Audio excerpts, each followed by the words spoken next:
नमस्कार। जनता पॉलिटिक्स में एक बार फिर आप सबका स्वागत है। कल एक ऐतिहासिक दिन था, इसलिए उस पर चर्चा बहुत ज़रूरी है।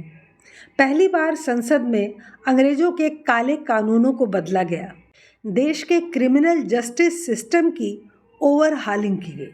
गुलामी की सबसे बड़ी निशानी थी हमारी आईपीसी, सीआरपीसी और इंडियन एविडेंस एक्ट, जो कि 1856-1872 के समय से चला आ रहा था। मतलब 190 साल से भी पुराने कानून आज तक हमारे देश में चल रहे थे, जिस कारण अपराध भी बढ़ रहे थे और अपराधियों का मनोबल भी बढ़ रहा था। पुलिस और कोर्ट दोनों मनचाहा टाल मटोल भी कर पाते थे, क्योंकि कानून में झोल था। स्वाभाविक है कि अंग्रेज़ों ने यह सारे कानून देश के उत्थान या विकास के लिए तो नहीं बनाए थे, बल्कि देश को गुलाम बनाने और देश पर स्वतंत्र रूप से शासन करने के उद्देश्य से बनाए थे। तो फिर यह कानून लोकतंत्र में कैसे उचित हो सकते थे? लेकिन नेहरू से मनमोहन सिंह तक की सरकार किसी ने भी इसे बदलने की इच्छा नहीं दिखाई। मोदी सरकार इसके लिए साधुवाद की पात्र है कि उन्होंने इतना महत्वपूर्ण फैसले का क्रियान्वयन किया। अंग्रेजों का बनाया यह कानून अब पूरी तरह बदल दिया गया है।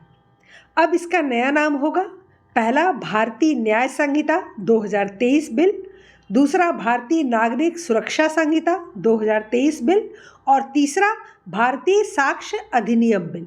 इसमें अनेक नई धाराएं जोड़ी गईं और कुछ पुरानी धाराओं को भी रहने दिया गया है। संक्षेप में अगर समझें तो सीआरपीसी में 533 धाराएं, आईपीसी में 356 धाराएं और एविडेंस एक्ट में 70 धाराएं होंगी। अब इन कानूनों के बदलाव से ओवैसी महोदय को बहुत परेशानी हो रही है, और जब ओवैसी की परेशानी शुरू हुई तभी लग गया कि कानून अच्छे हैं, क्योंकि अब 15 मिनट पुलिस हटाने की बात पर 10 से 20 साल की सज़ा हो जाएगी। मॉब लिंचिंग पर 20 साल की सज़ा से फांसी तक की सज़ा हो सकती है। लव जिहाद और नाम छुपाकर विवाह करने पर भी 5 से 7 साल की जेल हो जाएगी।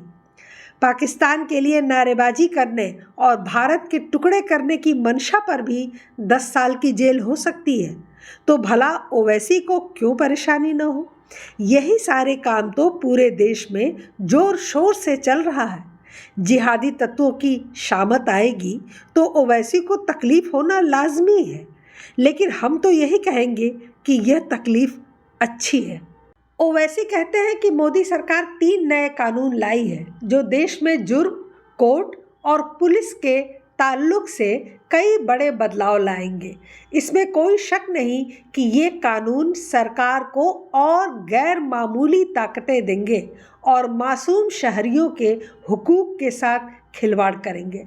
मतलब इन्हें ये लगता है कि इन कानूनों के सहारे सरकार और ज़्यादा ताकतवर हो जाएगी, उसको और ज़्यादा अधिकार मिल जाएंगे और मासूम शहरियों के हुकूक के साथ खिलवाड़ करेंगे।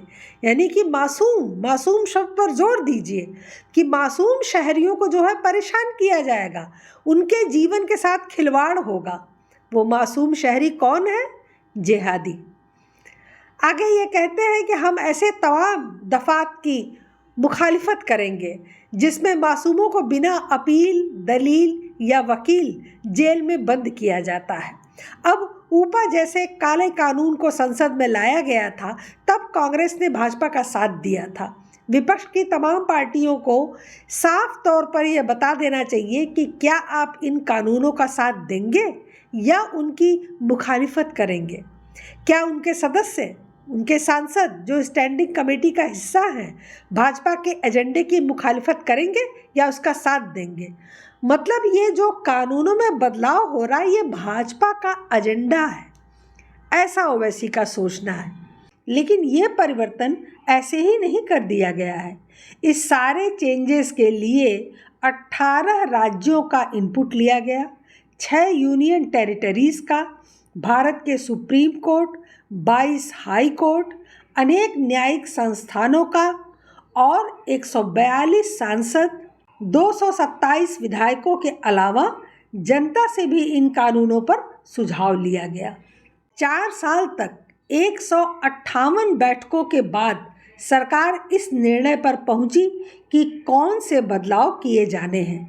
वैसे तो बहुत से कानून बदले गए, लेकिन जो बहुत महत्वपूर्ण हैं उनके बारे में हमें ज़रूर जानना चाहिए।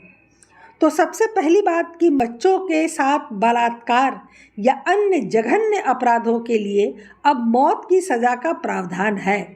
अब ह्यूमन राइट्स या सड़कों पर जुलूस निकालकर अपराधी को बचाने वाले या every Sinner has a future, मतलब हर पापी का एक भविष्य भी है, यह कहकर किसी बलात्कारी को सुप्रीम कोर्ट बरी नहीं कर पाएगा।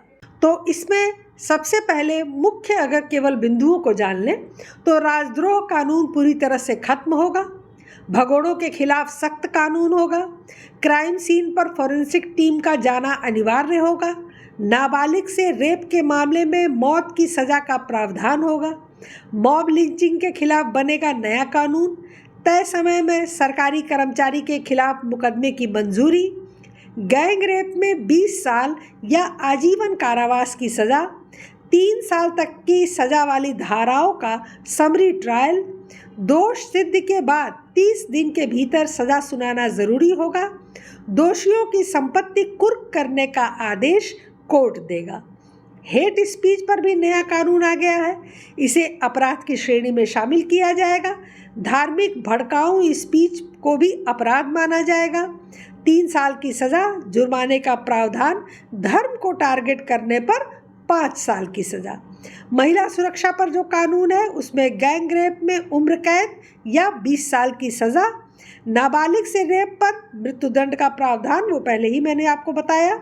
गलत पहचान बताकर यौन संबंध बनाना भी कानूनन अपराध होगा। मॉब लिंचिंग पर जो नया कानून है तो मॉब लिंचिंग को हत्या की परिभाषा में जोड़ा गया। इसमें मौत की सज़ा का प्रावधान है और उम्र कैद की सज़ा का भी प्रावधान है। 2027 से पहले देश की सभी अदालतें कंप्यूटराइज्ड हो जाएंगी। चुनाव के दौरान वोटर को रिश्वत देने पर 1 साल की सज़ा बताई गई है। छोटे अपराध करने पर कम्युनिटी सर्विस की सज़ा दी जाएगी। कहीं से भी दर्ज कराई जा सकेगी FIR, जिसको EFIR कहते हैं। देश के विरुद्ध कोई भी एजेंडा चलाने पर 3 साल तक की कैद या आजीवन कारावास होगा। दोषियों की संपत्ति कुर्की का आदेश कोर्ट देगा और आरोपियों पर 3 साल के अंदर फैसला होगा। तो इस तरह के अनेक बहुत महत्वपूर्ण कानून लाए जा रहे हैं। सारी घटनाओं की वीडियोग्राफी होगी, गवाहों की, चालान की, सबकी वीडियोग्राफी करनी होगी। मतलब सब कुछ मॉडर्न तरीके से होगा, सब कुछ ऑनलाइन मौजूद होना चाहिए। उम्मीद थी कि ओवैसी जैसे लोग इन कानूनों के आने पर बहुत प्रसन्न होंगे। जैसा कि विपक्षियों ने इसके खिलाफ अभी तक कोई आवाज़ नहीं उठाई है, वो शांत है, मतलब उन्हें मंजूर है। लेकिन ओवैसी को इससे आपत्ति है। तो अगर ओवैसी को आपत्ति है तो आप समझ सकते होंगे कि वह आपत्ति क्यों होगी। इसका मतलब कानून अच्छे हैं और बहुत अच्छे हैं, इन्हें जल्द से जल्द लागू किया जाना चाहिए। सचमुच बहुत बड़ा काम किया है मोदी सरकार ने। इस पहल का सबने स्वागत भी किया है। छोटे छोटे अपराधों में लोग सालों से जेल में पड़े होते हैं, केस भी नहीं चलता था। अब ऐसा नहीं होगा। इस तरह कोर्ट, पुलिस हर किसी को समय के दायरे में बंद कर सिलसिलेवार ढंग से किसी भी केस को हल करना होगा। निसंदेह पहल शानदार है। अब इसी आधार पर अन्य लचर कानूनों को बदलने और नए मजबूत कानून लाने की प्रक्रिया शुरू हो जानी चाहिए।